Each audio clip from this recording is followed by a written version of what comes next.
ये कहानी सिर्फ ऋचा की नहीं बल्कि उस लड़की की भी है। ऋचा शर्मा एक टैलेंटेड भरतनाट्यम डांसर है जिसके सपने बहुत बड़े हैं, लेकिन उसकी शादी डॉक्टर दिवाकर से होते ही उसकी जिंदगी पूरी तरह बदल जाती है। अब वो एक ऐसे घर में आ चुकी है जहाँ ट्रेडिशंस और रूल्स हर चीज से ऊपर है। शुरुआत में ऋचा को लगता है कि सब नॉर्मल है, लेकिन धीरे धीरे उसे एहसास होता है कि उसकी पहचान सिर्फ एक आदर्श वाइफ और बहू बनने तक सीमित कर दी गई है।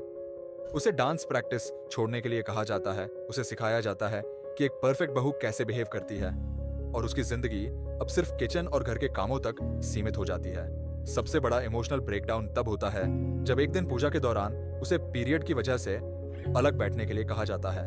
उसे ऐसा महसूस होता है जैसे उसकी कोई वैल्यू ही नहीं है, जैसे वो सिर्फ घर के रूल्स को निभाने के लिए बनी हो। वो अपने पति से बात करती है, लेकिन दिवाकर कहता है ये हमारे घर के नियम है, इन्हें मानना ही पड़ेगा।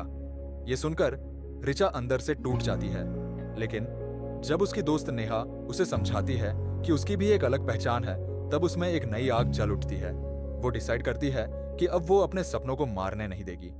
जब उसे एक बड़े कल्चरल फंक्शन के बारे में पता चलता है जहां भरतनाट्यम परफॉर्मेंस होने वाला है, तब वो वहां परफॉर्म करने का फैसला करती है।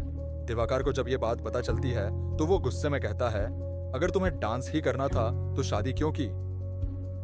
ऋचा को एहसास होता है कि अगर उसने अभी अपने लिए स्टैंड नहीं लिया तो शायद कभी नहीं ले पाएगी। फंक्शन के दिन ऋचा एक जबरदस्त परफॉर्मेंस देती है और पूरा ऑडियंस उसकी तारीफ करता है। जब उसका डांस टीवी पर आता है तो दिवाकर और उसका परिवार हैरान रह जाता है। अब उन्हें एहसास होता है कि ऋचा सिर्फ एक बहू नहीं बल्कि एक पैशनेट और टैलेंटेड लड़की भी है। दिवाकर उसे रोकने आता है, लेकिन ऋचा साफ कह देती है मुझे अब किसी की परमिशन की जरूरत नहीं, मैं अपनी जिंदगी अपने तरीके से जीऊंगी। वो अपना सामान उठाती है और अपने नए सफर की ओर बढ़ जाती है।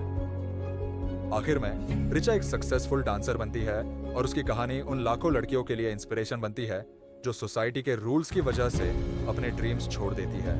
सिर्फ एक औरत की कहानी नहीं बल्कि हर उस लड़की की आवाज है जो अपनी पहचान के लिए लड़ रही है।